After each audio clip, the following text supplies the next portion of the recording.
Bottle pop, truth drop, welcome to the show. Champagne secrets, let your power grow. Every video, spark, ignite your inner light. Raise a glass to the future, shining bright. Empowerment is the code we decode. Unravel mysteries, life's own secret load. Step by step, tap in, find your flow. With Champagne Secretzz, you gonna glow. Unlock the strength within you, watch it bloom. Life's a canvas, painted every room. Through ups and downs, cheers to what's next.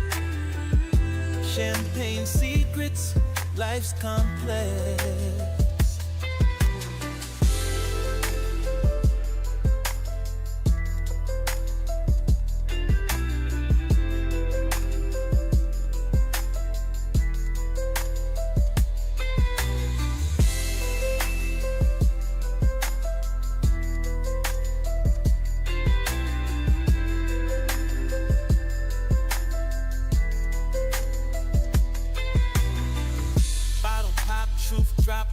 To the show, Champagne Secretzz, let your power grow.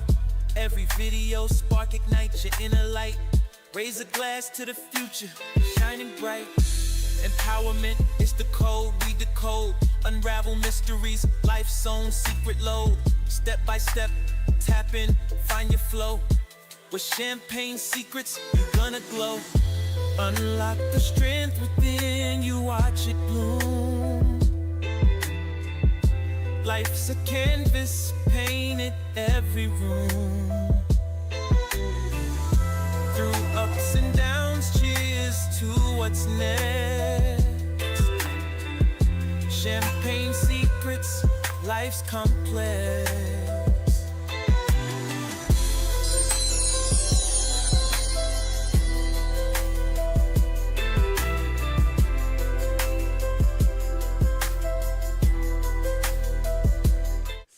For a second and let's talk.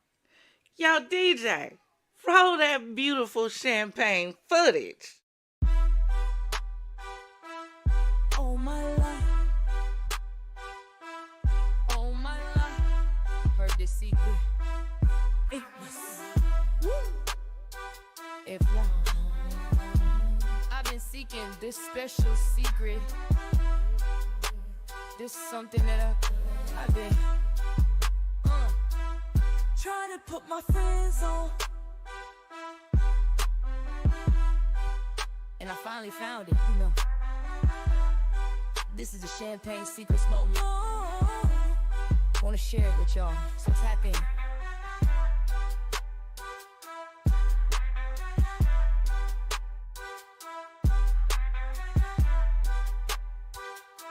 Scoot up for a second. Let's toast. All my life, heard this secret. It was, if I've been seeking this special secret. This is something that I've been. Try to put my friends on, and I finally found it, you know. This is a Champagne Secretzz moment. Wanna share it with y'all, so tap in.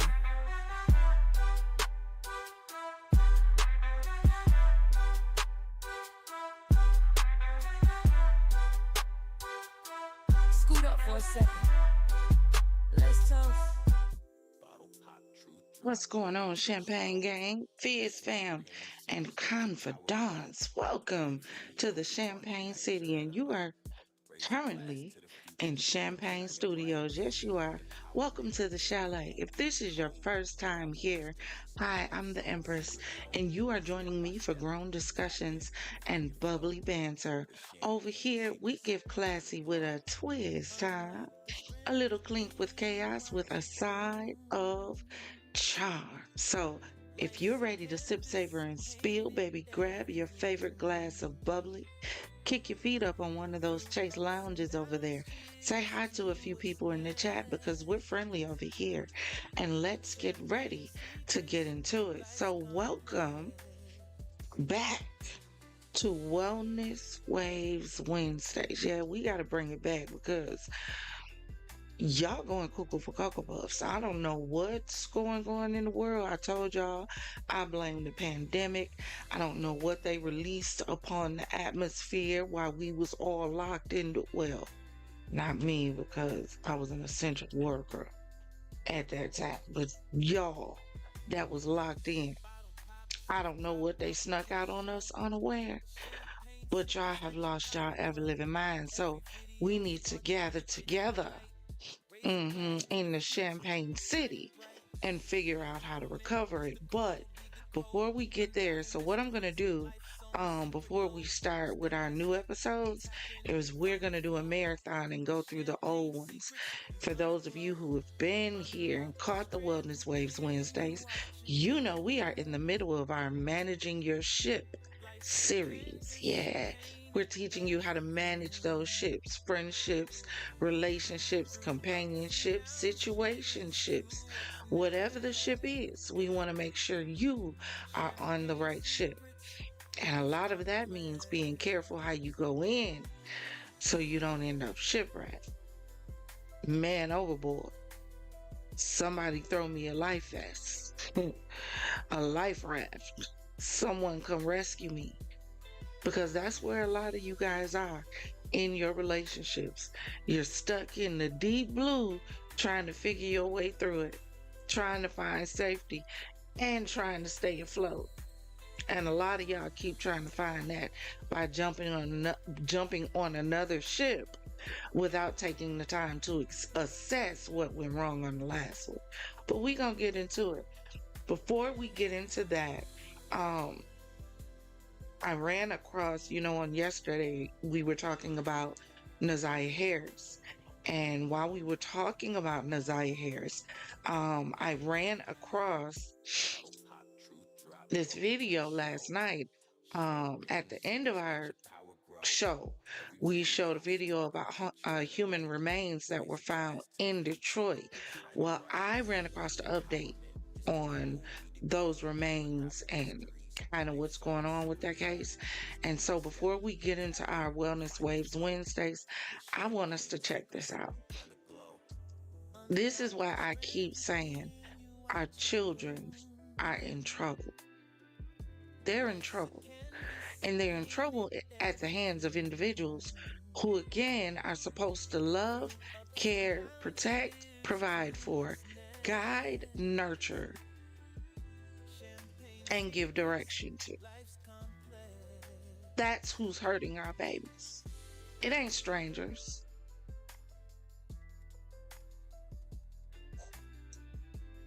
So I want us to take a second to check this out. Give me 1 second. Hit play. I have stood at this podium many, many times and talked about how horrific, tragic, and shocking certain cases are. Each time thinking there are some future alleged facts that could be worse than what I'm talking about at the time. Knowing all the while, though, that there's always a worse set of facts on the horizon. Well, that day has come again.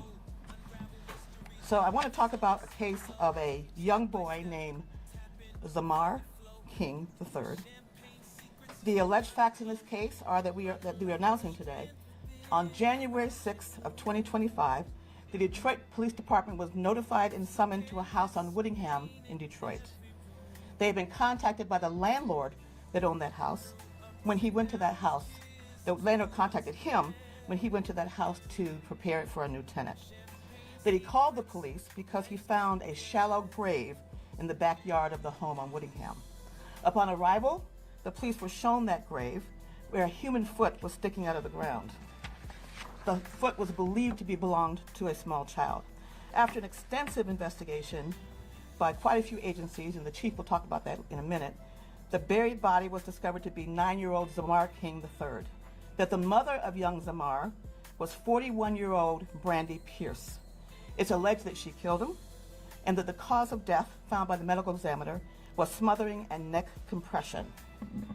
So I want to just further go ahead and tell you what other facts about this case.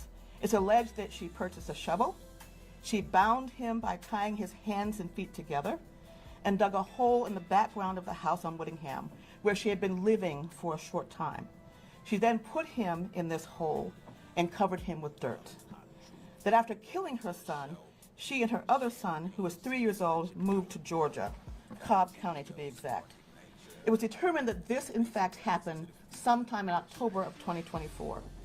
That Zamar's mother, Brandy Pierce, is currently in Cobb County, Georgia, and we will be requesting her to be extradited back to Michigan. We are charging Brandy Catrice Pierce today with 1 count of murder in the first degree premeditation, which carries a life without parole sentence, mandatory. Count 2 is homicide felony murder. Again, the mandatory penalty is life in prison without the possibility of parole. Our 3rd count is child abuse in the first degree, life or any term of years in prison. The first degree child abuse is the felony to make out the felony murder we are alleging. Count 4 is tampering with evidence, criminal case punishable by more than 10 years in prison. And the 5th one is interfering with, concealing and interfering with the death of an individual, 5 years, of course, that being 9-year-old Zamar King. As always, this defendant is presumed innocent unless or until proven guilty. I should tell you that Judge Aaliyah Sabri of the 36th District Court authorized these charges yesterday. And since we will be requesting extradition, we will notify you all when in fact she is back in the state of Michigan. So of course there is no next day for court. Again, let me just repeat, these charges and allegations are quite serious. They're deadly, they're shocking, every platitude that you can think of, but again, Ms. Pierce is still presumed to be innocent unless or until proven guilty. So I'm gonna have the chief say a couple words to you and then we'll answer some questions for you if you can. Thank you, Madam Prosecutor. As Madam Prosecutor said, this case is rather shocking. In my 27-year career, I don't remember seeing anything like this, but I just want to thank, of course, Madam Prosecutor. I want to thank our law enforcement partners and everyone who helped out with this. The FBI was instrumental. Michigan State Police was instrumental in helping out as well, along with Cobb County and DeKalb County in the state of Georgia, their district attorney's office. And I just really want to express how proud I am of the hardworking men and women of the Detroit Police Department who helped bring this case to where it is today with these charges.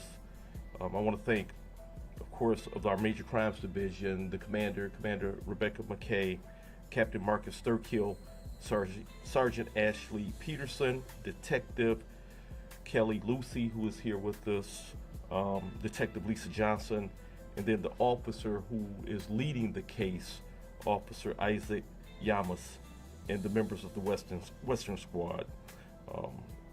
The Detroit Police Department works relentlessly on behalf of victims, and we are confident that there will be accountability for this. And as Madam Prosecutor said, of course, everyone is presumed innocent until proven guilty in a court of law. Thank you much. It seems to all of us who do this work on a daily basis, there's been just a large number of tragic cases that have happened to our children, worse than we have seen. So it's our hope that we don't continue to see these, but I know that's probably false hope that I'm having. Before we go any further, I want to introduce Tina Ripley, who has worked together on this case very hard. She will be trying this case. Louisa Papoulis is to her right and your left. She is the Deputy Chief of the Special Victims Unit. Kelly Gleason is to my immediate left, and she is the Chief of the Special Victims Unit. And again, if the Chief would introduce his people that are standing here, that would be helpful. Sergeant, I'm sorry, Detective Lisa Johnson is right here. Also, officer in charge of the case, Isaac Yamas. Kelly Lucy, Detective. Ashley Peterson, Marcus Thurkill. Marcus is in the back there as well. And then Captain Rebecca McKay. Okay.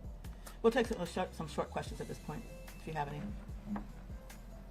Not that you guys needed it to get a charging decision, but any indication as to a why, a possible motive in this case?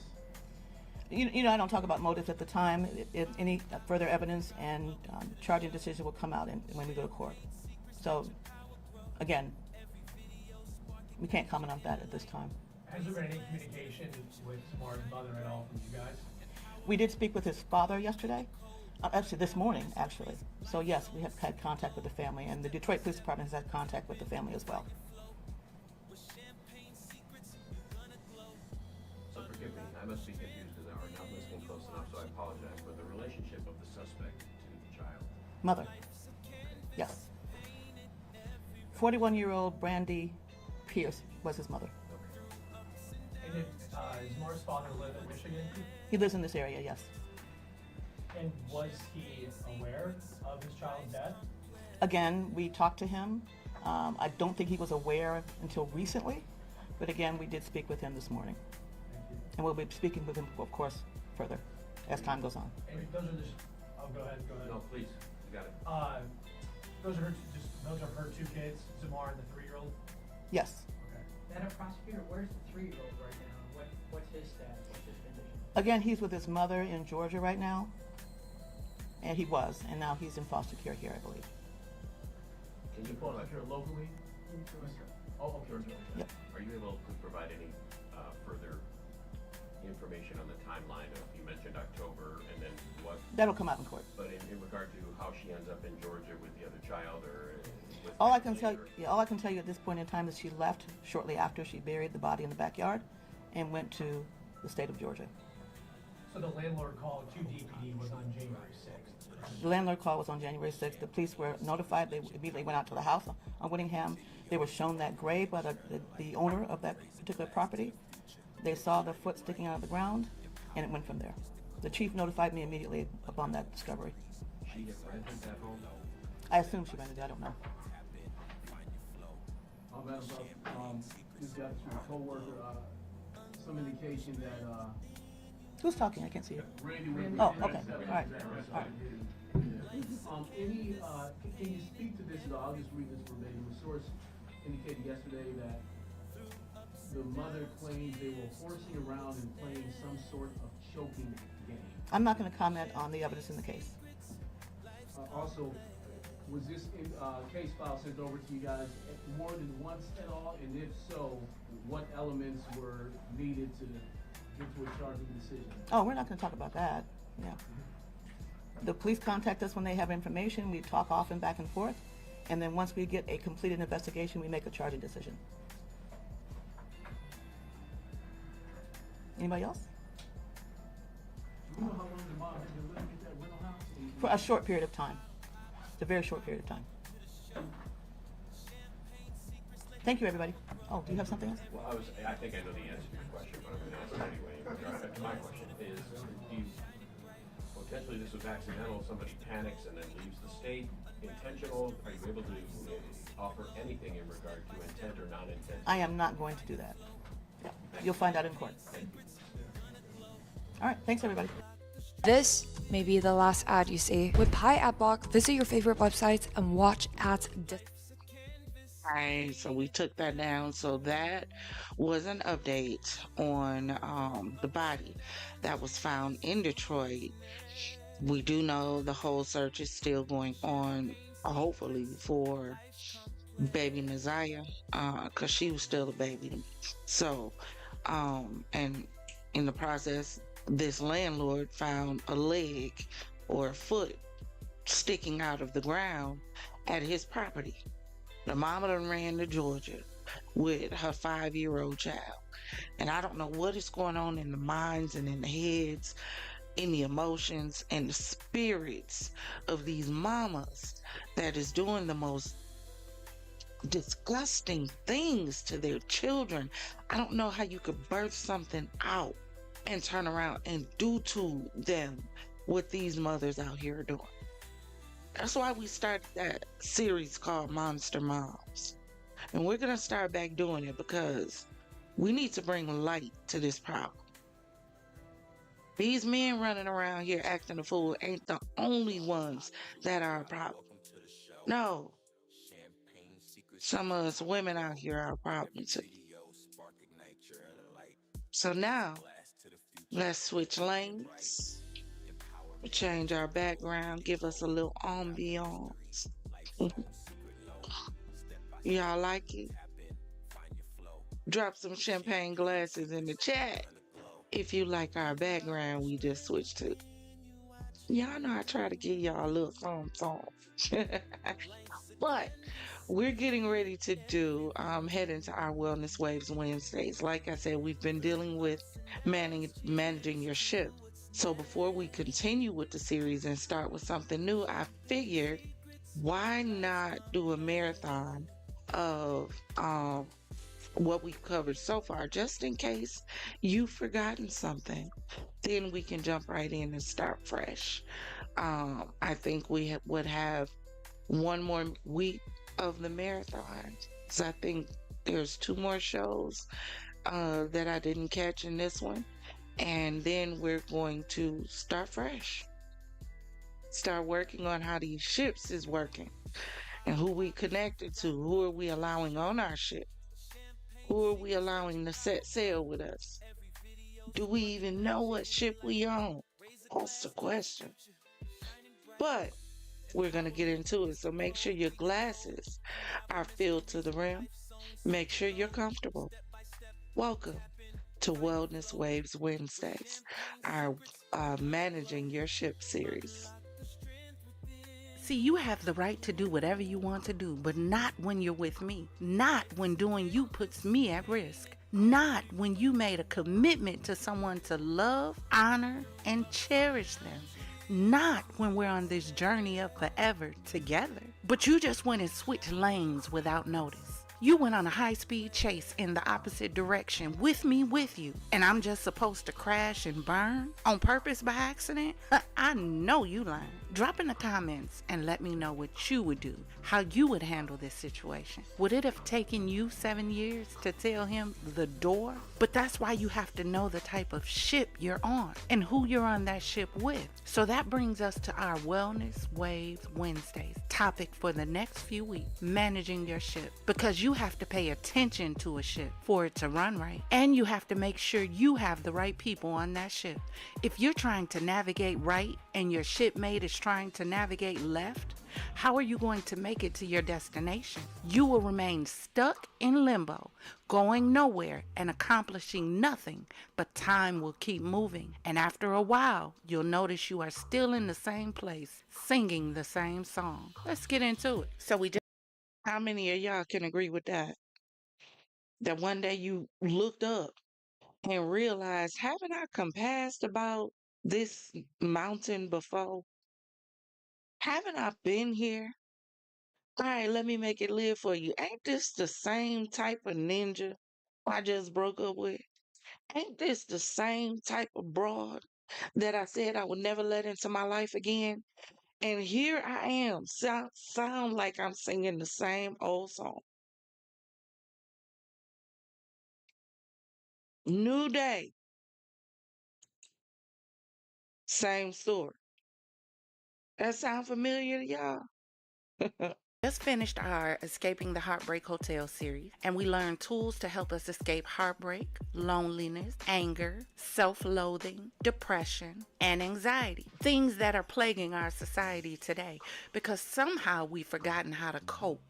We've taught the people that being empowered is not accepting no as an answer, but we forgot to teach them how to deal with it when no is the answer. See, in my day, God, I'm starting to sound like my mom. Who'da thunk it that we see the day where our parents' sayings are starting to make sense?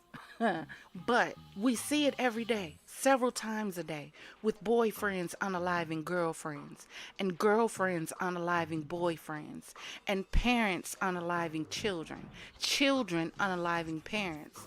It's like the world is one big giant investigation, discovery series, and you don't know when or where the next episode is going to premiere. And no one's paying attention to the sign. Everybody's raging. Just a bunch of David Banners transforming into Hulks all over the world and leaving destruction in their wake. Just death and destruction due to unbridled anger and rage. No one knows how to process their emotions, so they just lash out on the first thing close to them. Do you know how many chats I've been in where I see people saying they're depressed? They've reached a breaking point. They don't know what to do. And I just want to tell them, come over to Champagne Secretzz. We have a whole section devoted to helping you. I tell my business to help you understand yours, but it's someone else's chat, and I don't want to promote myself in someone else's space.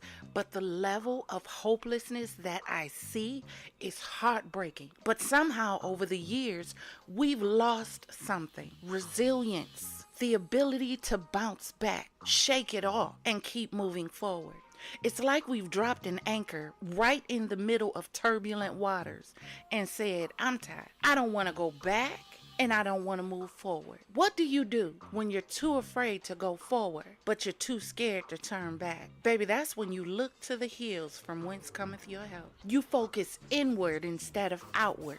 Sometimes you have to put on spiritual blinders to block out what's going on around you so you can focus on what's ahead. And as we concluded with the Heartbreak Hotel, we learned that a major part of escaping is accountability. Sometimes we're stuck because we're so busy pointing the finger at others that we don't take the time out to assess where we went wrong. And sometimes where we went wrong is not taking the escape route when we saw the road we were on was headed toward danger. We stayed longer than we should have. But today, as stated last week, we're setting sail on the high seas of relationship, friendship, companionship. Before we go there, now, for those of you who did not or have not caught it from the beginning, we originally started our Wellness Waves Wednesdays talking about escaping the Heartbreak Hotel. You know, all those matters of the heart that keep us trapped. And we don't know how to move forward because our hearts are so broken. We're so mentally and emotionally broken because he didn't love you the way you needed to be. She cheated on you. Mama and daddy discarded you like trash. And you're still broken. You're hurting. Yeah, so if you want to learn how to escape heartbreak, you know, those things that lead us there, and then we get stuck with no way out, going over to the Wellness Waves Wednesday section on the Champagne Secretzz homepage and catch the series, The Heartbreak Hotel. Guarantee you there's something in it for you. We talked about everything in there. No stone left unturned. So go check it out. After this, of course, so you can learn how to escape heartbreak. All the shit. That's right. We're diving into the world of managing your ship because every relationship, whether intimate or just friends, is just like a ship. And how we navigate it can make all of the difference. So do you have your pencils ready? Note time. Remember this. A relationship is two people on a ship learning to relate. And today we're breaking down the anatomy of a ship to understand our relationships better. So are you ready to set sail? Let's go. Two people, not a multitude. Two, because I can only have a relationship with one person at a time. Watch this. Even if I have a friend group, right? And let's say there are 4 people in that group. I can't have a relationship with all 4 people equally. There's going to be a difference in how I relate to each of them, even though I have a relationship with all of them. That's why you have contentions in friend groups. You spend more time with them than me. Maybe it's because my relationship with them, how I relate to them, is different from how I relate to you. So it will never be the same. Get it? You give an individual the part of you that relates to them.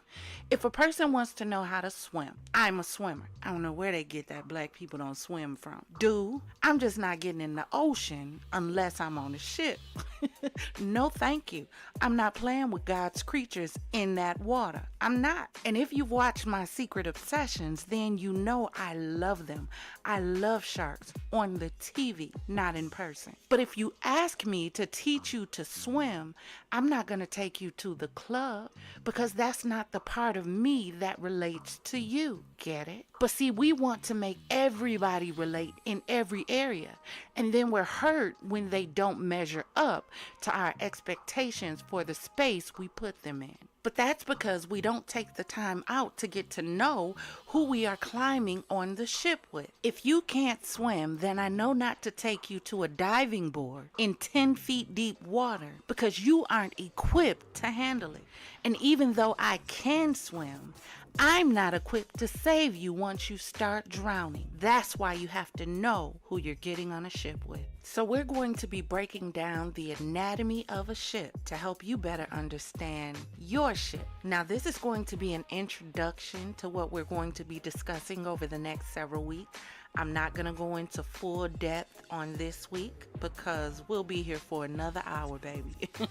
So, if you know someone who's struggling with their relationships, companionships, friendships, situationships, whatever the ship may be, tell them to pull up, grab a seat, and let's set sail together because we're going to be discussing the parts of the ship and how it relates to your ship. We'll be discussing the hull, the foundation of your relationship. What is your relationship built on? Then we'll be discussing the deck. How are your everyday interactions with each other? We'll discuss the mast. What are your shared aspirations? Have you even discussed them with your significant other? The sails, communication and effort. Ooh, that's a cuss word to some of y'all. Communication. How are you communicating? The anchor, stability and security. It has to do with more than just money. The rudder, guidance and direction. Who or what is guiding and directing you? Your action, your choices, and your behavior. The bow. The bow is in the front. It faces forward. What does your forward motion look like? The stern. It's in the back. Your past and your foundation. Are you living in the past? Spending so much time focused on the past that you can't move forward? The cabin. Your private space. Your intimate area. How is your intimacy? Quality time. The compass, your values and principles. What direction are you trying to take? The lifeboat. Do you have a backup plan and support system set up in case something goes wrong? Then we're going to get into setting sail. How do you begin your journey? The crew, building a strong support system. No ship can operate without a crew. Navigating stormy seas. How do you handle conflict? As conflict will arise. The anchor, the stability and grounding. What grounds you? What grounds your relationship? What holds it in place? What keeps it steady? Maintenance and repairs. What are you doing to keep your ship in tip-top shape? Celebrating milestones. Do you take the time to celebrate accomplishments together? Are you enjoying the journey? Because it's more than just getting to a destination. Docking in safe harbor. Are you finding comfort and safety in each other, in those that you are surrounded by? Is your ship safe in the harbors that you frequent? Exploring new horizons. Growing together. Are you growing together? Are you growing apart? Or are you attempting to grow separately? All of these things matter when you're talking about getting into something like Chrisette Michelle said, a couple of forever. But first, we're going to spend some time figuring out how well do you know the individuals you are surrounded by, the individuals that you're trying to get on a ship with. How well do you know them? Because one of the biggest issues that we have in relationships, whether it's a friendship or whatever, is we don't take the time out to get to know the individuals we allow into our space. We so surface level, but your peace should be so important that anyone you allow into your space, you need to sit back and figure out what they're about. Are we going in the same direction? Are we equally yoked? Because you know when the Bible says don't get unequally yoked with an unbeliever, somehow we think that just means someone who's saved with someone unsaved. But do you not understand that if you are in a relationship with someone and the two of you are not going in the same direction, that's unequally yoked as well? How can two walk together except they agree? And how can you fully agree with someone you don't know? Let's go. What's going on, Champagne Gang? Welcome to the That girl said a whole lot, didn't she? But see, that's the thing. That's the thing we don't stop to think about before we get into these friendships, before we get into these relationships. What did you do or what did they do to quantify for you that they were good enough to be in your life? Whether as a friend, whether as an associate, whether as a companion, what did they do to show you that they were worth everything that you were investing in them? What did they do? We jump in friendships and all of a sudden, that's my best friend. That's my best friend. Why? How? What did they do to prove to you that they were worth your time and your loyalty? See, that be the problem when we get stabbed in the back. We don't take the time to take that finger and point it at us and say to us, did I leave myself open and vulnerable to somebody that I didn't know and gave them all the access they needed to do in order to do what they did to me? We got to assess us. But let's get back into it. And welcome, Father Locke and my Locke family. Tyreek, welcome in, my loves. Files Exposed and Wellness Waves Wednesdays, the crossover edition. Yeah. So, on last week, we dealt with the lady who found out her husband of 7 years was on the down low. And I'm really trying to understand why we still have people on the DL when we're in a day and age where it's accepted to love who you want to. Hell, in this day and age, it's okay to be who you want to be. You can be a cat, dog, horse, man, or woman. Because, clearly God didn't know what he was doing when he created you. But, to each his. Press pause. Did y'all know that there are schools right now to this day where middle schoolers and high schoolers, maybe that changed with Trump, but were able to go to school, and if they identified as a cat, they had kitty litter in the bathroom for them to be able to use the bathroom. When and where did we lose our identity? Everybody wants to be somebody else. When are we going to get to a place where we okay with just being us? We changing our face. We changing. Now, I like the hair. Every now and then the hair got to do something different. We changing the face. We changing the body. We changing our sex. When are we going to be okay just being us? Why is that such a problem?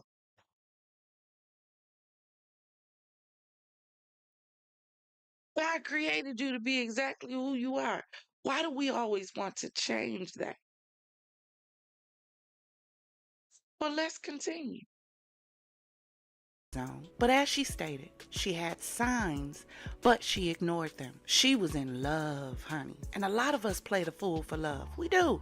And it made me think of something. How much time do we really spend getting to know our significant other? How much? Do we really know who we are laying down with? Or do we realize that we are sleeping with the enemy when it's too late?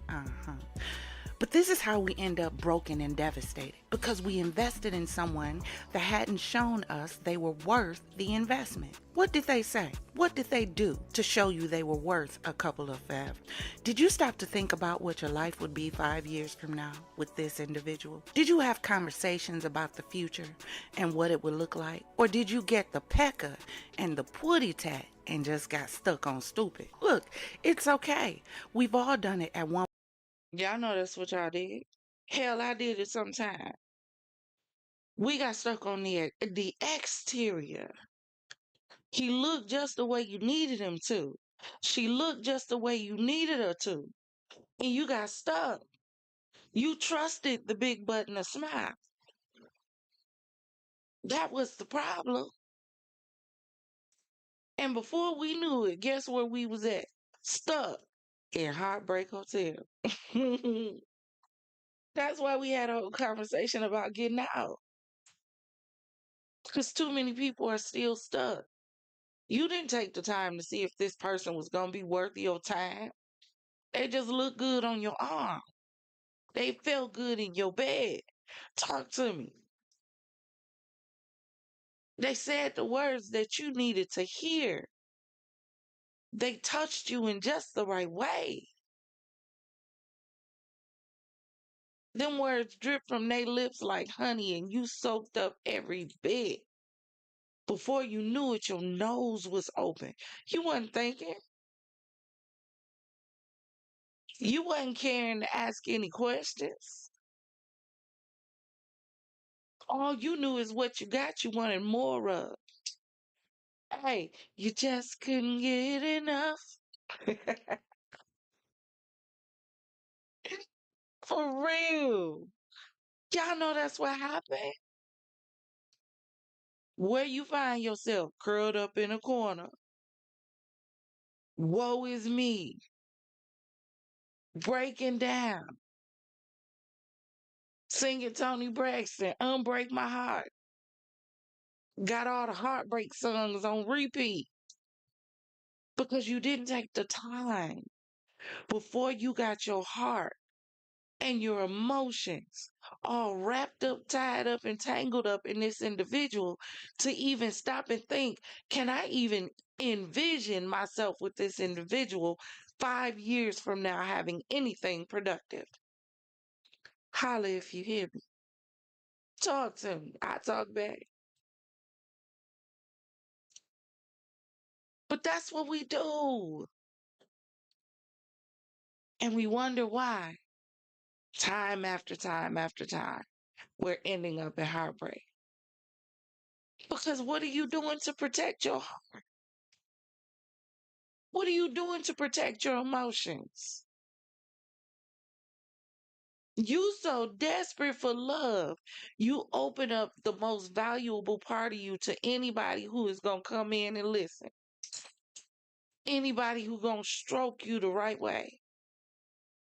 Because you broken. But you trying to have a whole relationship. Do you see how that sounds when I say it?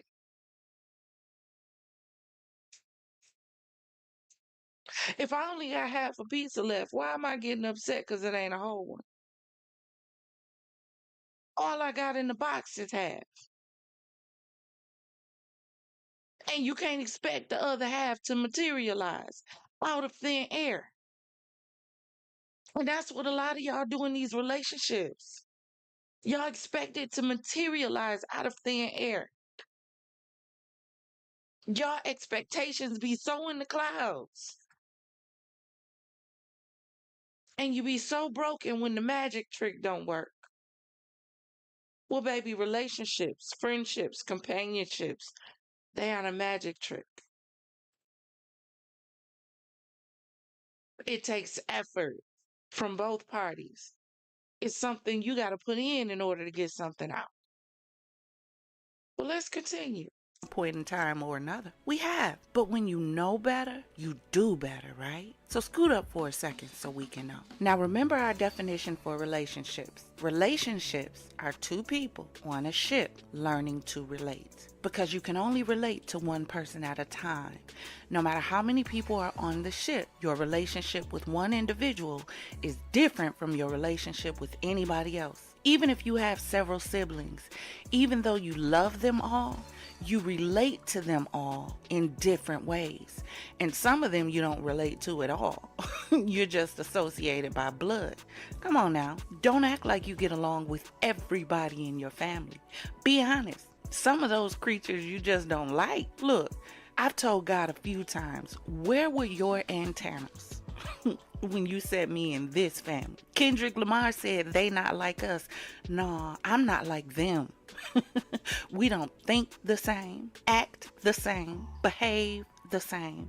I love them, but I can't relate to all of them. But even with family, how much time do we spend getting to know them? We don't.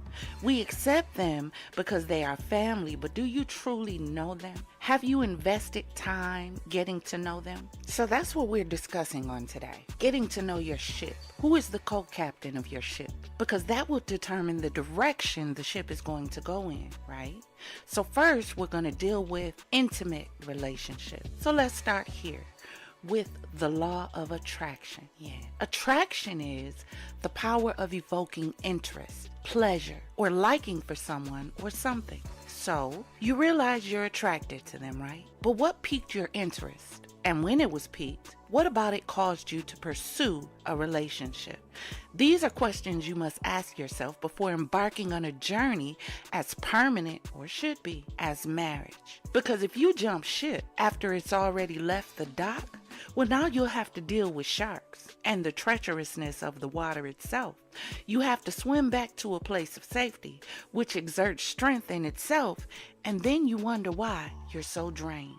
See, just as the ocean is filled with unknown depths, strong currents, and the possibility of dangerous encounters, leaving the safety of relationships plunges you into the unpredictable waters of uncertainty. See, in a relationship, the ship symbolizes the safety and structure built by two people learning to relate, steering together, navigating storms together, enjoying the calm seas together. But when you decide to jump ship, what you're doing is you're leaving behind that shared journey and venturing into the ocean, the open ocean, all alone. And the ocean. Here's my question to some of y'all, right? How many of y'all even know what y'all want? That's the real question. How many of y'all even sat down to even know this is what I want? This is what I like. This is what I'm attracted to. This is what I need. How many of y'all do that? Or do y'all just go for looks? The one that talks the way you like it. The one that looks the way you used to. Maybe it's you go for cologne. You know, some people do like that. Maybe it's hair and eyes. What is it that you want? Because when you stop to think about what it is that you want, it will help you stop running into stuff that you don't. But the problem is, some of y'all don't even know what you want. Have you sat down and thought about, if I'm going to be in a relationship, this is the kind of individual that I want? Do you know? The problem with most of y'all, a lot of y'all can't get to know nobody else because you don't even know yourself. We gonna talk about it. Let's talk. Scoot on up. You don't even know you. So if you don't know you, how are you gonna know them? How are you gonna relate to them when you can't even relate to you? So it sounds like the problem ain't everybody else. The problem is you. So what do you want? Ask yourself that. Sit down. Think about it. Don't just throw, let me get some music in the background. Don't just throw stuff out there. Think about it. What do I want? What turns me on? What excites me? What drives me crazy? That's why some of y'all don't have the relationship you want and keep ending up with trash. You ain't even identified what it is that you want, what you looking for. What do you want in a relationship? You just want to have fun? Well, that's what you want. But the problem with y'all is y'all are girls just want to have fun and boys just want to have fun type people. But you jumping in committed relationships and trying to figure out why it's not going to work. How can two walk together unless they agree? Y'all in relationships, one of y'all trying to go left, the other one trying to go right. And you trying to figure out why you can't meet in the middle. You're going in two different directions. Because you don't know what you want. Do you know how I know you don't know what you want? Because if you knew what you wanted, then you wouldn't have ended up in a relationship with someone going in a different direction than you. Let's talk about it. Identify what you want. If you know lots do it for you, why you keep going for a bald head? Better yet, sit back and ask God, what do I need? Because sometimes what you want ain't what you need, but that's a whole different conversation. Some of us broken because we keep going in circles, grabbing the same thing that we've been used to. God is trying to hand us something on the other side and show us something different. Show us something that's going to give us a love that we could never imagine. But we so used to a certain type and a certain kind that we pushing away the very thing that we need. Because we don't know us. We don't know what we want. And we don't know what we need. If you already know you loud, why do you need somebody else as loud as you? Who gonna balance who out? It's the question. Let's continue. Ocean has challenges of its own.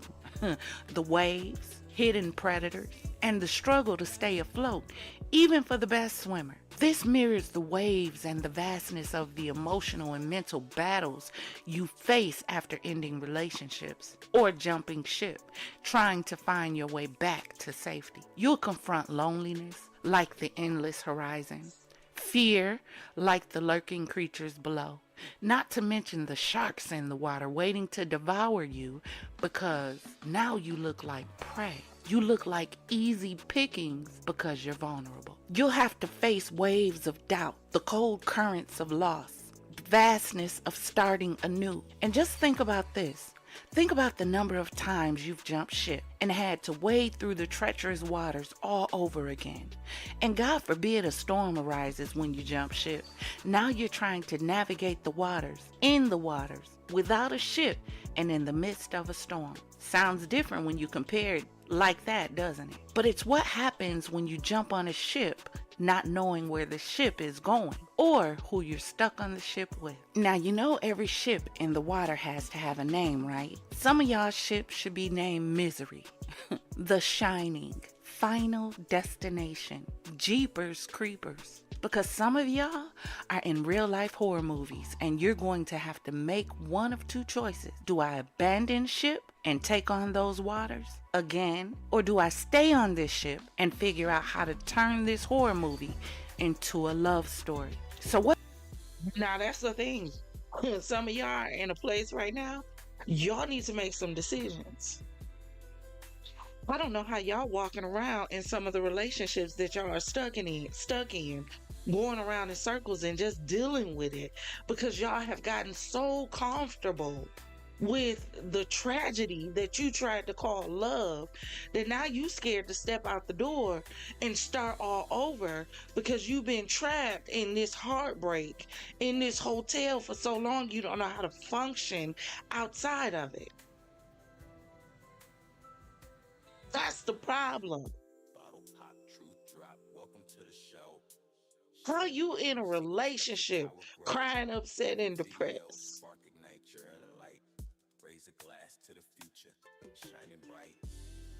You supposed to be able to find your soul's counterpart in that individual. Got that from my favorite movie, Give Honor What Honor Is Due, Wedding Crashers. But if you're not able to find who you are in that individual, they're not able to find who they are in you, and y'all become one and go to the next level, what are you doing? You gotta sleep with one eye open. You can't go to the grocery store without them being insecure about you cheating. There's a problem. Your ship is about to go down. Matter of fact, some of y'all ships have already gone down and y'all don't even know it.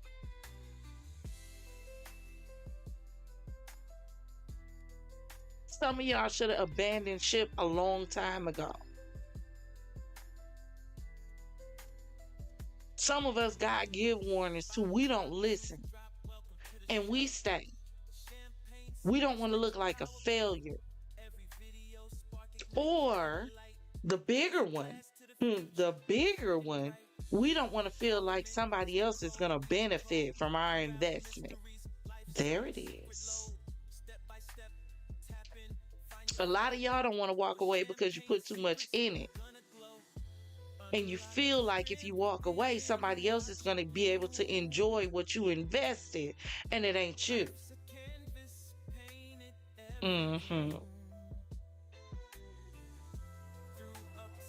The choice is yours.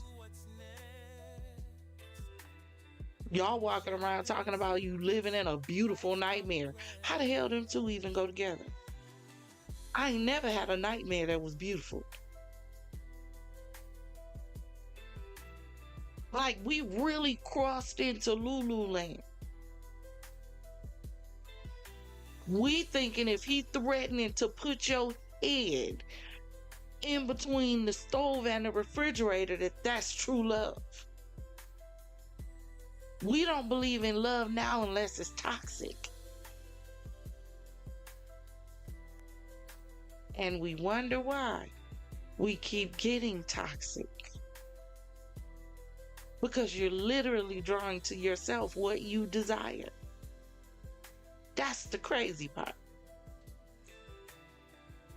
What made you invest in this shit with this individual? Was it their gift of gab? Well, what if those awe-inspiring words don't come as frequently anymore? Was it money? What happens when the money is gone or isn't coming in at the same magnitude it was before? Did that person's touch bring you pleasure? Well, what happens when he or she doesn't touch you as often as they used to? Was it their looks?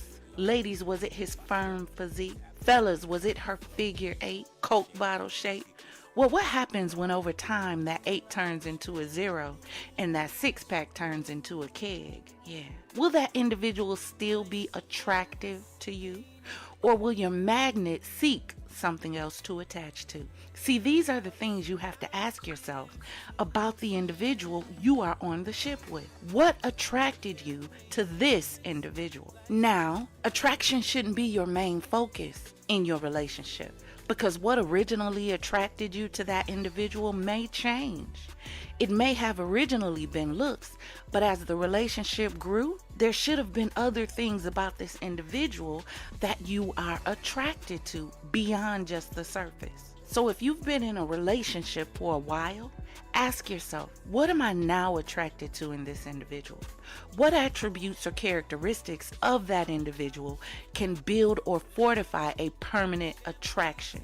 See, you have to find something in that individual that is greater than their looks, their pockets, their body, or their sexual abilities, because if these fade or disappear totally, what will you be left with? It's the what happens when's that destroys marriages and relationships, because if you don't manage your ship, it can crash, it can sink, and both of you will be left shipwrecked.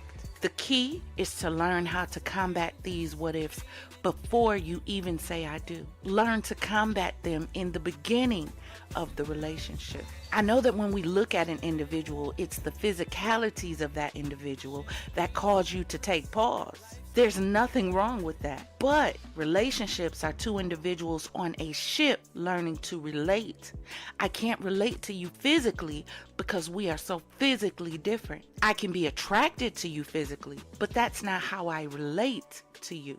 I relate to you mentally, emotionally, and spiritually, which means I have to connect with a part of you that I cannot readily see. I must get to know you and you me from the inside out and not the outside in. There must be something embedded on the inside of both of you that is so strong that no minute detail or distraction can break or interfere with it. You have to know within yourself that this individual is the perfect package. Not that the individual is perfect, but that the individual is perfect for you. You have to see that person as beautiful, even in the midst of their imperfections. See, we go into relationships expecting people not to have flaws. We're all flawed. My flaws may not be yours, but we all have them. So we have to stop this theology that you're looking for the perfect man and the perfect woman, because number two, no one's perfect. But number one, in order to qualify for perfect, you'd have to be yourself perfect. Perfect means inability to be flawed. If you drop it, throw it, toss it, hit it, it will not flaw. That's perfection. None of us are perfection. None. The only thing we can do is strive for perfection. And if you are in a relationship, you should be striving for perfection together. When I give myself to you, I give you my good, my bad, and my ugly, and everything in between. And you have to be attracted to it all. It's a package deal. You don't get to choose a particular part of me to fall in love with. But see, that's what we do. We fall in love with not the total person. We fall in love with aspects of individuals, as if we can leave the rest that we're not in love with on the table. Every day isn't going to be a bed of roses. It won't. And you will not always agree with the actions of the other. That's not how it works. But your attraction to that person and your desire to make it permanent has to be so strong that you see past what you don't like because of everything you do like, without holding what you don't like against them. It's the only way to develop a sound, solid relationship. And then you work on what you don't like so it can become what you do. See, that's what a team is. The Bible says, and the two shall become one flesh. I'm working on me and you're working on you so that we can become one. If you look at a person and all you see is their flaws, but not their positive qualities, then you have to question why you're with that individual. If the person you are with can only point out your negatives with no regard for your positives, then you have to question their true intent for being with you. No one wants to be on a ship with someone who can never see or say anything good or positive. But when you're constantly jumping from ship to water and water to ship and ship to water again, only to be quote unquote rescued by another ship, you start comparing ships. Well, my last ship, my last co-captain. Or you can't focus on the ship you're on because your mind is still stuck on the previous ships. Tell me y'all don't understand that. Y'all ain't been there. A lot of the problem is we spend so much time, as that girl stated in that video, doing the back and forth because we never allow ourselves the chance to heal. We're constantly in a rebound relationship. We're constantly in a rebound friendship. We don't step back and say, you know what, let me take some time to do some self-assessment of myself to make sure I'm even ready for another relationship. Matter of fact, have I even made it back to land, or am I still floating in the ocean trying to figure my way? Because if you still scared, baby, you still in the ocean. You scared of those sharks that might be underneath. Octopus or two. Whale maybe. We don't give ourselves the chance to heal. We're consistently jumping into something else. When do we learn the lesson? And here comes somebody else throwing out a life vest. Coming out, God forbid, they come out on a lifeboat. Baby, we in love. That's our engine number 9. That's our captain safe. That's our everything, because they threw out a life vest just when I needed it most.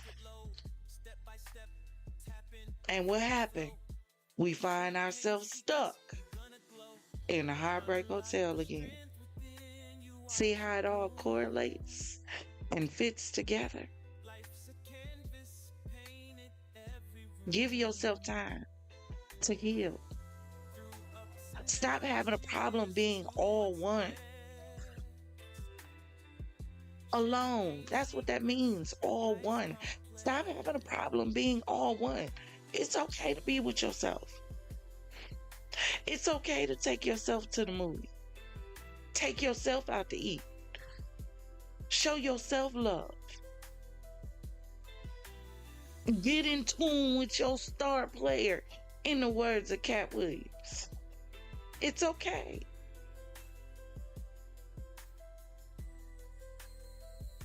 Because some of y'all lost.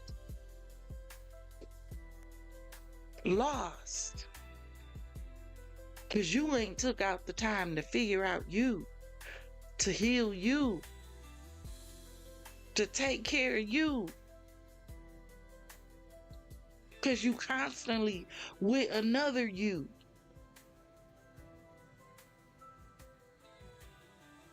Step back before you have to pause and reset all over again. That you left. You haven't given yourself a chance to heal. You haven't given yourself a chance to recuperate from the exhaustion of traversing through treacherous waters. You haven't even made it back to land to relax and gather your thoughts and assess what went wrong. Just off to the next ship we go. And we wonder why our relationships aren't working. Because the ship isn't an investment, it's a rescue. It's meant to take you back to safety, but you fell in love with the rescue. And when you realized that it wasn't any better than the ship you just left, you found yourself further from safety than you were when you jumped off the last ship. So now we need to have a conversation about availability, because how available are you right now? Not how single, but how available are you? Because there is a difference. Availability is the quality of being available. It means present and ready for immediate use. When we look at the definition of these words, we must ask ourselves, how available are we and how ready are we for immediate use? Now, we're going to approach this from two different angles. The first is, the problem with many of us is that we are too ready for immediate use, and we wonder why we leave relationship after relationship feeling used up. If you're tired of being used, at some point you have to limit your availability and how present you are for being used. See, this is a you thing, not a them thing. If you show her your finances and your vehicles first, how can you get mad at her if that's all she wants from you? That's what you presented. That's what you made available, so you attracted to you individuals who wanted you only for what you made available. If you show him your body and you capture him with sex appeal and sexual skill, how can you get mad at him when all he wants from you is your body and the sex that comes with it? He took what you made available to him. Get it? Watch this. Let me make it live for you. If I need something to write with and a pencil is lying next to me on a desk, guess what? I'm going to grab it and use it because it was readily available to satisfy that need. That's how you are viewed when you are easily accessible. You become something to use in that moment and toss back on the dresser, because average pencils satisfy average needs, and average comes a dime a dozen. But if what I am doing requires me to use a black pen, I'm not just going to grab the pencil. What I need is specific, and I refuse to get through and have to start all over again because I settled for what was there instead of finding what would fulfill the need, which was a black pen. Get it? Now watch this. God forbid you're like me and you can only write with a specific type of pen. Any black pen won't suffice. People who don't understand would just say, girl, won't any black pen do? My response to them would be no, because my necessity is more complicated. My handwriting doesn't come out the same with just any black pen. Because I'm funny about the look of my penmanship, I have a special type of pen that I write with. I hold my special pen with special regard, and I limit access to it because losing it or running out of its ink is going to affect me more than it will affect someone else using it because it holds importance to me. That's how you want a man or a woman to view you. You want them to see you as someone so precious, so priceless, that they have to hold you with special regard because losing you is going to affect them more than anything else. That's also how special you should consider yourself.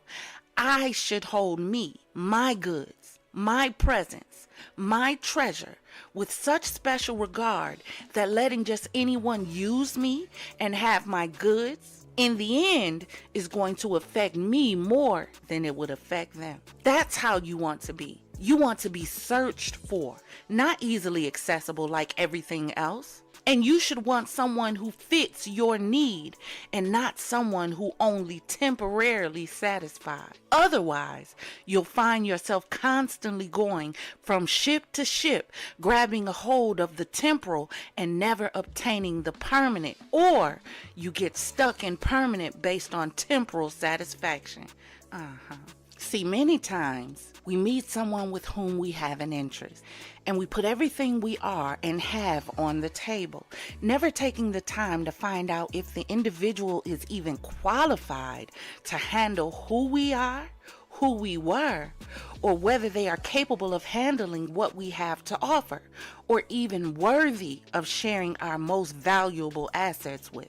At some point, we have to get to a place within ourselves where we know our worth, so much so that we are comfortable with who we are and don't feel the need to prove to anyone else that we are worthy of their time or energy. Here's where we find the fault. A lot of us don't know who we are. We don't know our worth. We don't know our value because we don't have standards. We don't have values because we were never taught standards. We were never taught values. Baby, it's a whole lot of Nazias out there. The difference is, a lot of the Nazias out there are still alive to tell their stories. Some of y'all could tell your stories. And the story's still being written because you still don't know your worth. You don't know your value because you keep settling for less than what you deserve. Because he promised you the world, those are just words. He can't give you the world. Let's be realistic. It don't belong to him. She can't give you the world. We learned as kids, he got the whole world in his hands. It belongs to God. It don't belong to you. So why do you keep allowing people to make you promises that you know they can't achieve? Just because it sounds good.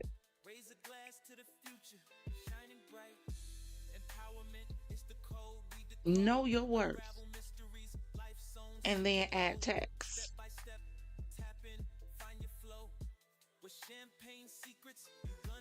Add tax. You got to be special to you before you can ever be special to anybody else. Because you got to see it. No matter how much they tell you you're pretty, you're beautiful, you're handsome, you're amazing. Those are just going to be words to you until you see it and know it for yourself. You got to know that you are amazing. You are worth it.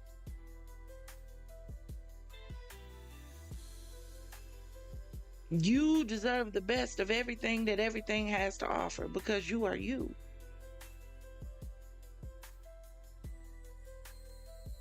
And we're still getting there. Hell, I ain't made it there yet. But I'm striving, and we striving together. Simply being on live for me was a strive when I started doing it. Do you know why? Because my social anxiety could never. Do you know how many times I almost had an anxiety attack? Getting ready to push the live button. I still do from time to time. But do you know why? Because we doubt the value that we bring to the table. You're worth something.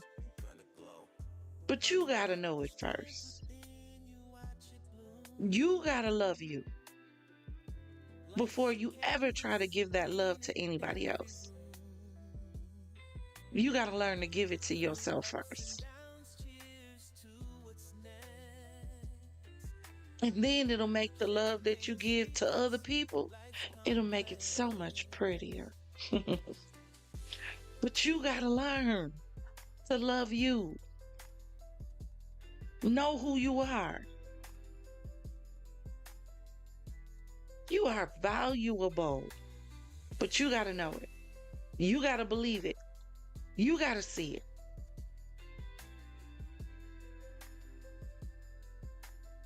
And when you finally see it, baby, it will deflect anything that doesn't represent it. That's why it's so important for you to know and love you, for you to know your worth, understand your worth, have true self-love. Facts, Progressive. True self-love, not the artificial stuff. I'm not talking about the self-love where you just go fix up your exterior. No, I'm talking about the self-love where you start working on your interior. So the exterior is reflecting your interior. And you're not just a fixed up mirage.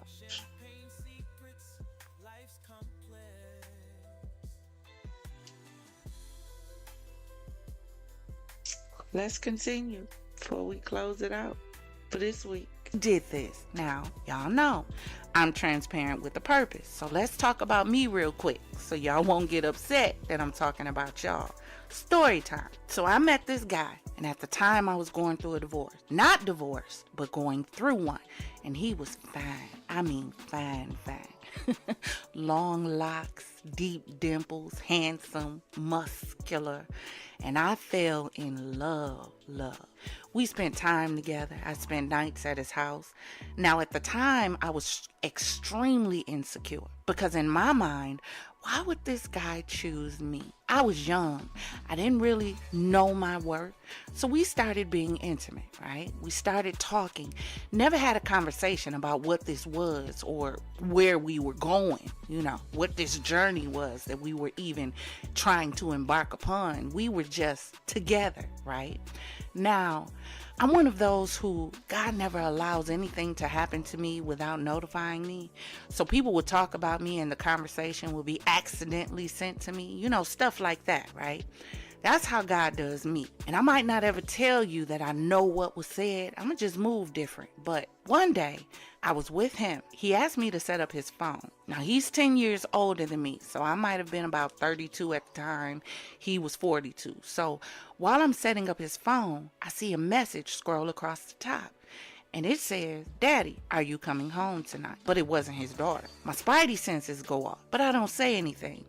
I don't even pretend to see it, but I store it in the back of my memory. So one day I'm chilling at his house, and because I set up the phone, I have the password. So he sleep on the couch. I get his phone. I go through the messages. Now, press pause. I'm not a jealous chick. I'm not. I don't even trip over guys having female friends, because to me, if someone can break up what we have, then it was fraudulent to begin with. So I don't trip on stuff like that. I was always told if you give a person enough rope, they'll hang themselves, right?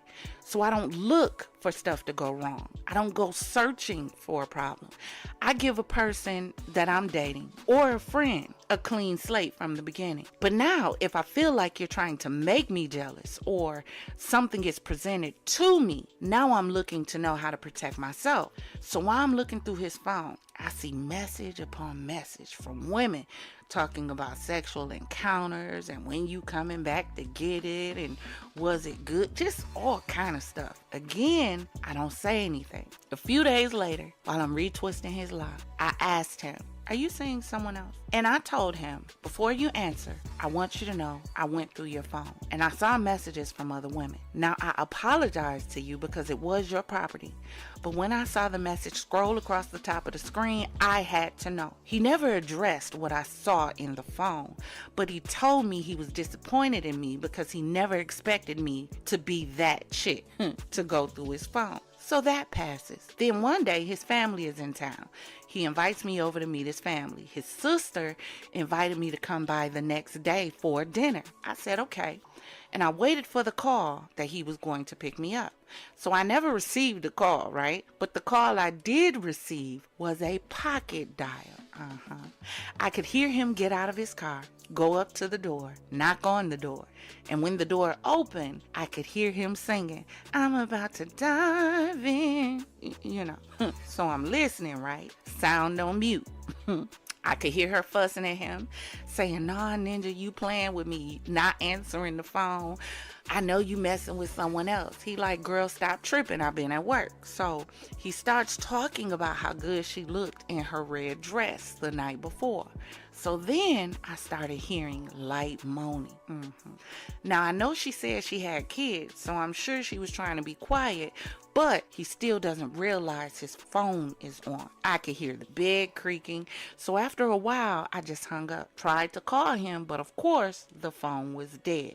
So the next morning, he calls me like, why didn't you call me to pick you up? I was waiting on your call. Didn't say anything. So he like, just come over so you can get your plate before I have to leave. So I get up, go to his house. We're sitting there and he hands me the plate. He asked me what's wrong because he could tell my disposition was different. So I told him, your phone called me last night. He said, so what did you hear? I'm like, don't play with me. You know exactly what I heard. So he's like, I was at my brother's house. I said, oh yeah? So who was the woman you were talking to?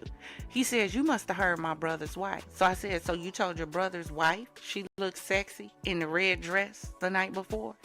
So he starts trying to convince me that he was his brother. He tells me I like my sex clean, and it triggered me because that's what he said to one of the girls in the message when I looked in his phone. She was accusing him, well, one of them, because several messages, but she was accusing him of cheating, and he told her the same thing. Now here's the thing, because I wasn't completely free, because I was going through a divorce, I said, okay, I'm not going to trip because there's no way we can be solid anyway until this is finished. So it is what it is. So then I get divorced. We're still together. My spidey senses start tingling again. He would go days without texting or calling.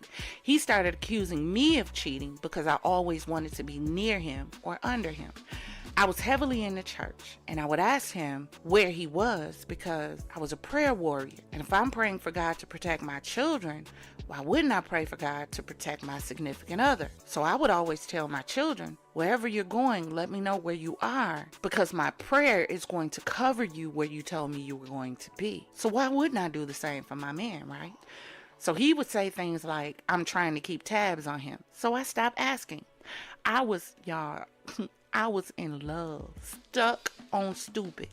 I love the air this man breathed. So fast forward, we stayed together almost 10 years until one day I woke up and I realized that 10 years had passed, but I didn't have anything to show for it.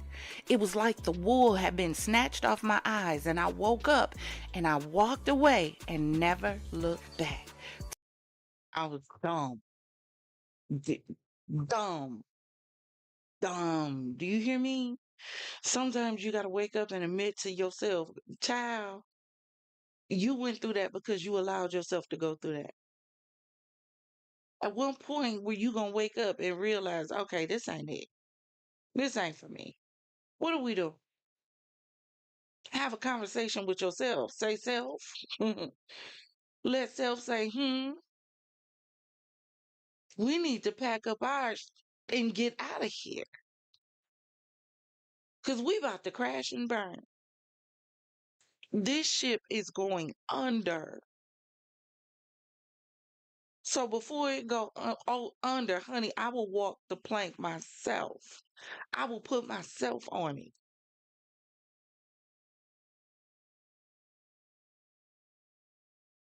Because I wanted so bad to be in love. Excuse me. I was insecure. So I was willing to accept anything to be with the one I love. Oh, I'm the only one that's been through that. I'm the only one that had that feeling. Y'all gonna leave me out here on the ledge by myself? I'm the only one that put up with stuff after stuff after stuff after stuff because I was so in love.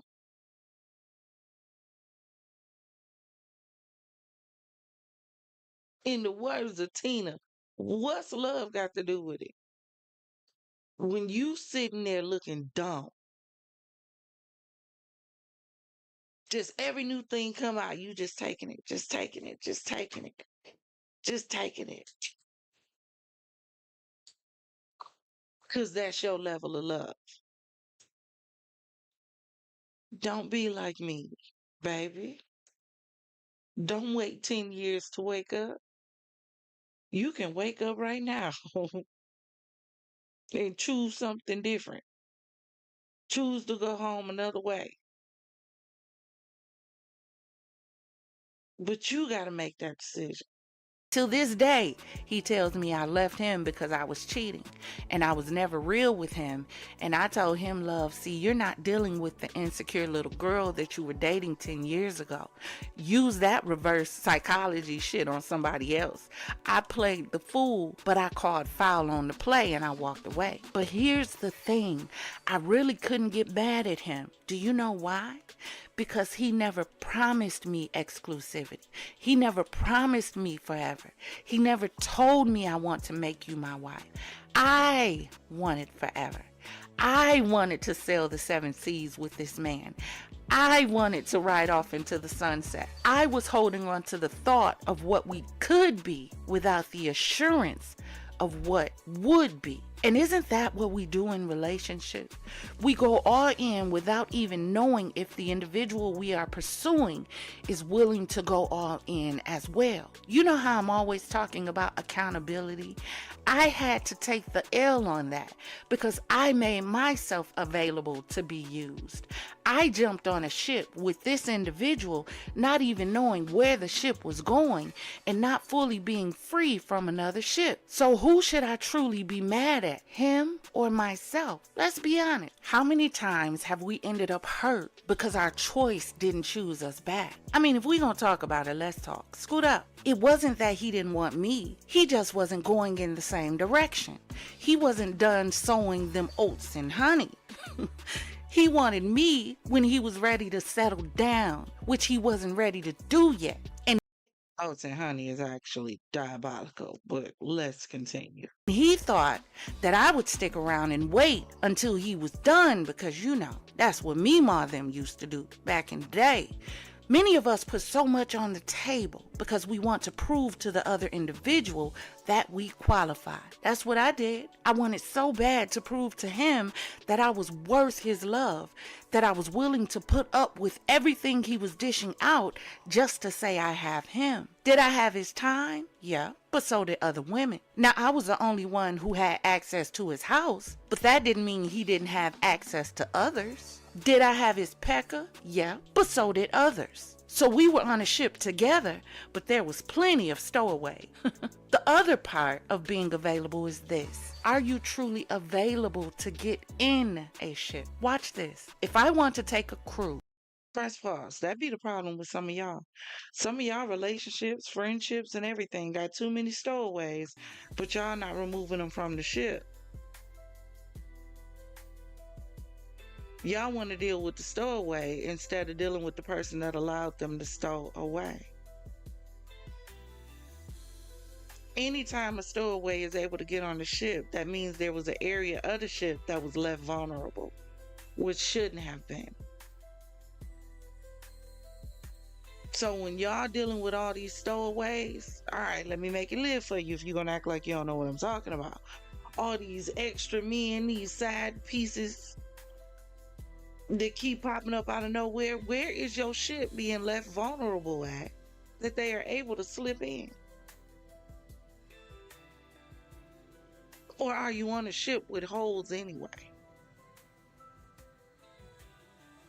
So you wouldn't be able to find the spot they snuck in if you tried. Because your ship is too open. It's open for contamination. It's open for stowaways. It's open for rodents. It's open for water. It's open for everything. Your ship ain't solid, and you mad at everybody else for the condition of your ship. Let's continue. Right? I need to check the weather. I need to make sure I don't have to work. If I have children, I need to make sure either I have someone to watch the children or that the cruise ship is equipped with the amenities for the children. I need my swimming suit for the deck pool. How am I going to get to the cruise? Am I going to fly or drive? Take a bus? What money do I have to make sure I have a good time? The kids have a good time. Are we going to do any excursions? What are the deals? How many days can I be gone? Does my job offer paid vacation, or will I lose money taking this trip? Can I afford to take this trip? Will it hurt me financially? How available am I right now to go on this cruise? It's the same with relationships. How available are you to get in one? Because relationships are more than just sex. I don't care if he's banging it from the window to the wall. I don't care if she's slurping it like a push pop. Relationships built off sex will not last. Said what I said. Because you have to find something that holds you after you get up, after you clean off, after you turn the light back on. Can you stand on the deck of your ship with this person on your arm for the world to see? So how available are you for a relationship? Are you emotionally available? Have you reconciled within yourself the last relationship is done? Because if you can't think of that person without feeling pain, you're not done. If you can't see that person without feeling something oozing up your spine, you're not done. If you can't touch that person without feeling your heart melt, you're not done. You're still a ghost on that ship, even though your body is trying to board another one. Your heart can't be in one place while you're trying to give it to someone in another. Are you mentally available? Have you regathered your thoughts from that previous relationship?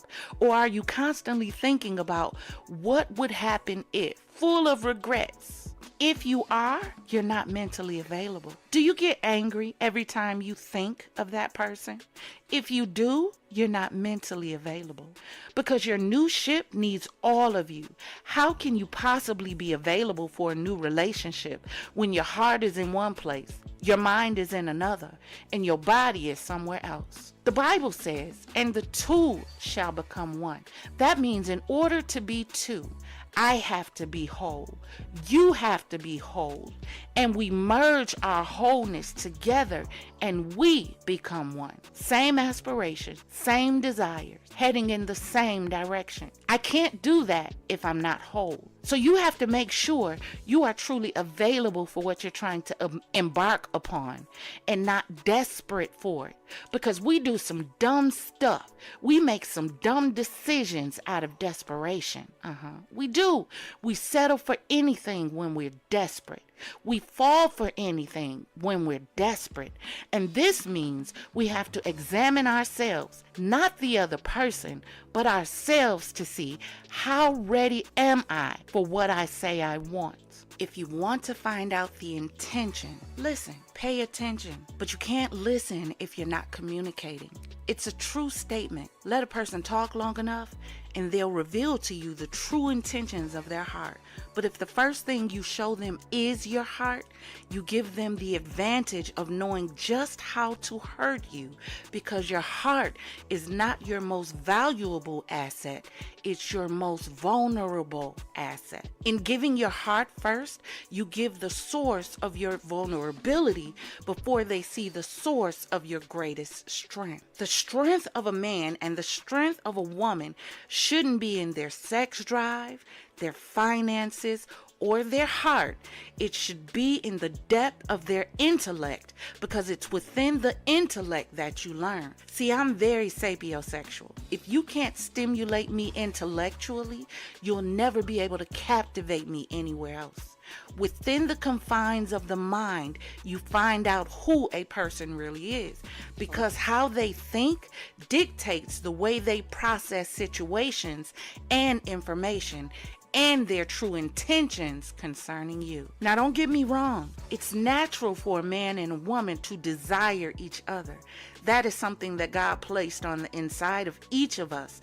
The desire is not the problem, but too much desire without the confines of self-control mixed with too much availability gives you a concoction based on lust, which is a recipe for disaster. See, lust says, I want what I see, and I want it without any obstacles or boundaries, and I'm willing to do whatever I must to gain access. But love says there's more here than just this that I want to gain access to, and I'm willing to overcome any obstacle within my boundaries to gain access to it. Lust is temporal, but love is eternal. So is this a love thing or a lust thing? Because see, lust creates obsession, and obsession is deadly. Lust is like a drug. You start having insatiable cravings. Can't eat, can't sleep. You're hooked on a feeling. He makes it do things it ain't never done before. And we get obsessed with that feeling and don't want to let it go. That's not love. You become possessive over it and you want to hold on to it. Marvin Gaye said, when I get that feeling, I need sexual healing. That's not love. Sex is the dessert to the main course, which is the love you share. Being overly possessive, controlling, smothering is not love. Those attributes lead to First 48, snapped for my man, investigation, discovery. Lust may kick things off, but it's the love that would keep things going. I want to be intimate with you because I love you, and there is no greater connection between two individuals than during those moments of intimacy, because I'm imparting into you part of me, and I'm taking into me part of you, and we're becoming one.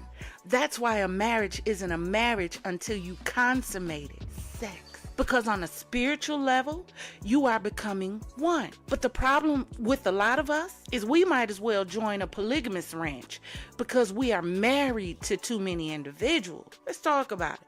And we wonder why we are all over the place. How many people are you allowing to impart into you?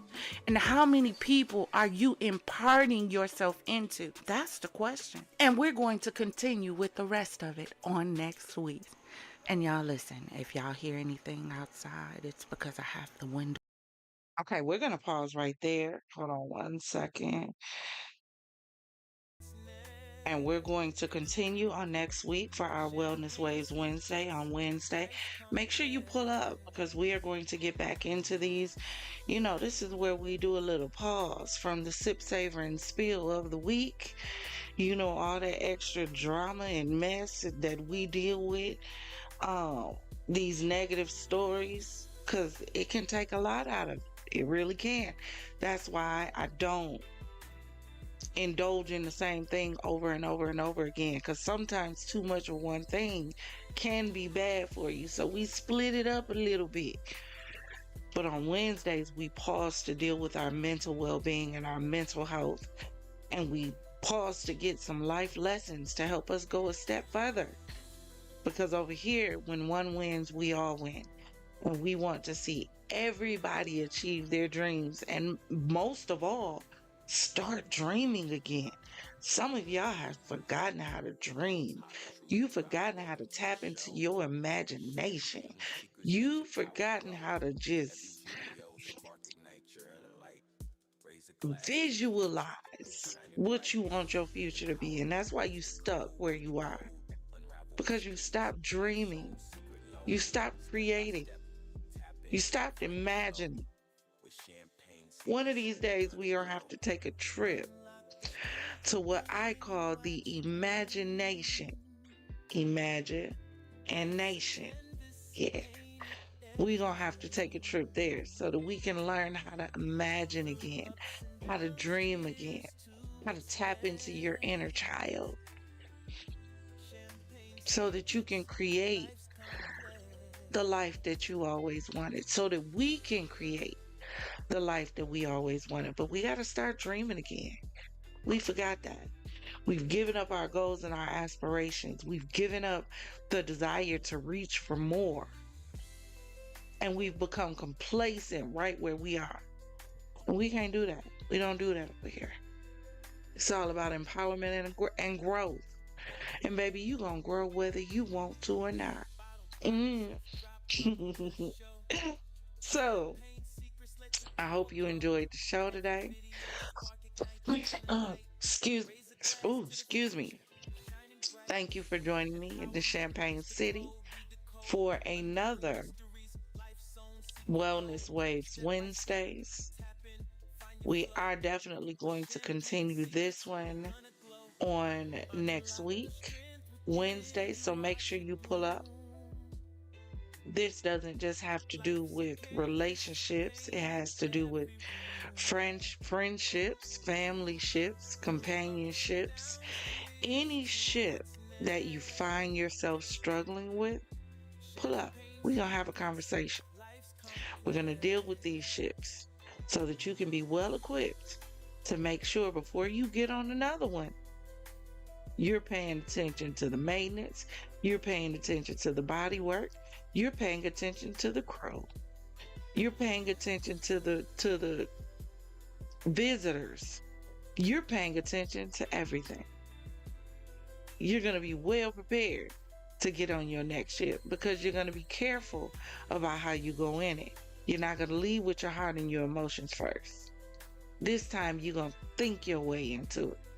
All right? Thank you for joining me again for another Wellness Waves Wednesdays Confidante, FizzFam. Oh, by the way, please make sure you like and subscribe. I would greatly appreciate it. We are at 800 subscribers. Thank you guys. Thank you so much. On our road to 1K, we just need 200 more. And baby, we did it in a little over a year. We made it to 800. So I am proud of myself and I am proud of you guys. Thank you for being there, for every watch, for every comment, for every view, for every like. Please make sure you hit that like button. Hit the subscribe button. Consider joining the Champagne Gang and the FizzFam. Become one of us. We're friendly over here. And don't worry about it. If you're not sure just yet, we'll leave the light on for you. Thank you again. And until next time, always remember, if it doesn't cause you to elevate, it's causing you to depreciate. Now raise those glasses, clink, and let's drink till we meet again. Ta-ta.